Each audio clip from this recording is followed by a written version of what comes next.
Bonjour tout le monde, aujourd'hui Inch'Allah on va voir un tuto très spécial, un tuto complémentaire des deux précédents. Alors on a fait le premier tuto concernant la définition des axes, le deuxième tuto en deux parties, on a vu avec vous la définition des étages et quelques techniques de modélisation.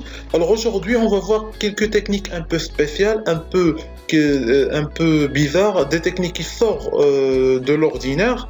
Allez-y, on va débuter. On va voir qu'est-ce qu'on va voir avec ces techniques. Alors je vais tout d'abord sélectionner cette partie de robot. On va voir pourquoi. Alors, comme je vous ai défini la dernière fois, les icônes ou bien les interfaces que le robot définit en premier sont des interfaces ou bien des types de structures qui vont vous mettre tous les éléments que vous allez étudier pour définir ce type de structure dans l'interface près de vous. Alors au lieu de chercher dans le menu affichage, édition, structure ici, alors il vous met toutes les icônes ou toutes les paramètres et les fonctions que vous allez utiliser pour cette structure près de vous ici. C'est ça la différence entre tous ces types d'interface. Mais vous pouvez modéliser dans n'importe quel type d'interface, n'importe quelle structure. Il faut juste savoir où vous allez trouver la fonction ou bien le paramètre que vous allez utiliser. Alors j'ai choisi ça parce que dans ce tuto je vais utiliser un paramètre que je vais pas le trouver facilement dans les autres interfaces. On va le voir quand on va l'utiliser. Je vais vous dire voilà le paramètre que je voulais faire apparaître. Alors allez-y, on va débuter. On va aller à la définition des axes. Alors, dans le tuto de définition des axes, on a vu que la définition des axes cartésiens, ça veut dire les axes linéaires en X, Y et aussi en Z. Alors, aujourd'hui, on va voir des axes cylindriques. Alors, c'est quoi un axe cylindrique? Alors, pour définir les axes cylindriques, on définit deux choses. Alors, dans les axes cartésiens, ce sont des axes qui existent dans un repère cartésien, qui est X, Y et Z. Pour les axes cylindriques, ce sont des axes qui existent ou bien qui vont exister dans un repère cylindrique. Alors le repère cylindrique est caractérisé par un Z et par deux autres directions ou bien deux autres paramètres. Au lieu de X, Y, c'est l'angle et la distance radiale, c'est-à-dire la distance en rayon. Alors l'angle, c'est quoi l'angle? Excusez-moi.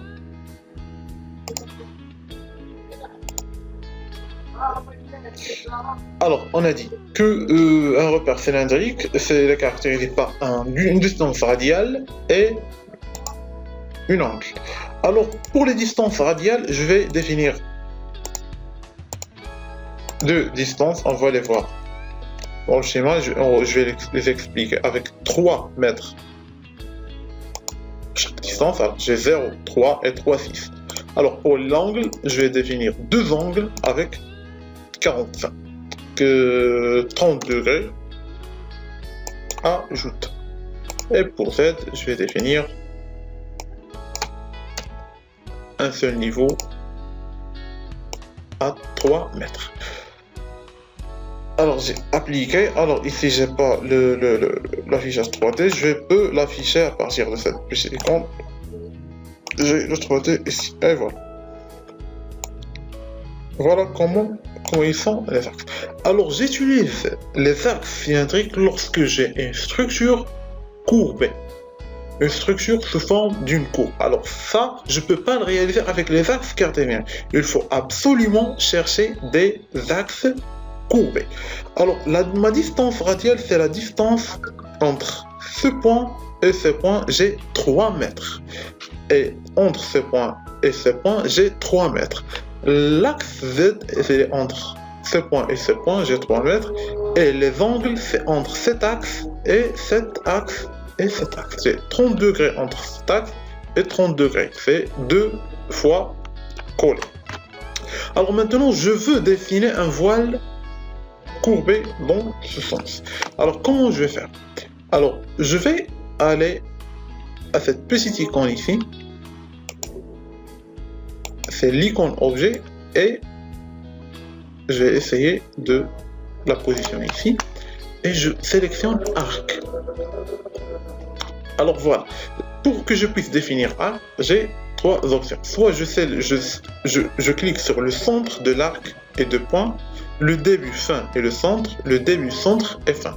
Voilà, on va faire voilà, le centre, début et fin. Pour la deuxième option, c'est la même chose, et la troisième, c'est la même chose. Alors maintenant, je veux créer un voile à partir de cet arc. Comment je vais faire? Alors je vais à l'onglet édition. Alors voilà, maintenant je vais vous répondre à la question que j'ai posée au début de la vidéo. Alors lorsque je vais cliquer sur l'onglet édition dans les autres interfaces, j'aurai pas ces paramètres. Ces 4 paramètres, ils vont pas s'afficher. Alors c'est pour cela que je voulais choisir cette interface pour faire apparaître ça. Alors ici j'ai quoi? J'ai extrusion. Alors pour faire une extrusion, je peux sélectionner. Alors tout d'abord, je dois sélectionner ça en premier et je clique sur extrusion. Alors je vais pas le définir avec une vecteur, on va le voir après. Alors je vais créer cette extrusion en Z. Alors je dois sélectionner Z et la distance de l'extrusion. Alors j'ai 3 mètres ici. J'impose 3 mètres. Applique. Et voilà ma structure. Ça, c'est juste. Alors, je m'excuse. Alors, c'est une structure bardage. Comme un bardage. Alors, pour que je puisse définir. Voilà. J'ai un panneau. Alors, pour que je puisse définir mon panneau, qu'est-ce que je vais faire? Je vais à épaisseur élément fini. Je sélectionne ça, elle est sélectionnée automatiquement, et je mets un épaisseur, soit j'ajoute un épaisseur à partir de ça. Alors je vais ajouter un épaisseur par exemple d'un voile de 20 cm. Alors la couleur auto, l'épaisseur c'est 20 cm, uniforme, le voile il est en béton de 25, ajouter, et voilà, après je vais sélectionner ça, voilà, ou bien un, il est déjà sélectionné, appliqué, et voilà mon panneau voile. Voilà, vous pouvez le voir ici, voilà. J'ai un matériau, c'est le béton, l'épaisseur c'est 20 cm, et voilà mon voile coupé. Alors ça, c'est la première méthode avec laquelle je peux définir. Alors, il existe une autre méthode que je peux utiliser, c'est la méthode du bardage. Alors, vous allez me dire, le bardage, il sert à définir des contours rectangles, certes. Non, mes amis, j'ai la fenêtre géométrie, j'ai les segments, j'ai ces deux éléments, ils sont les mêmes. Vous pouvez utiliser ce que vous voulez.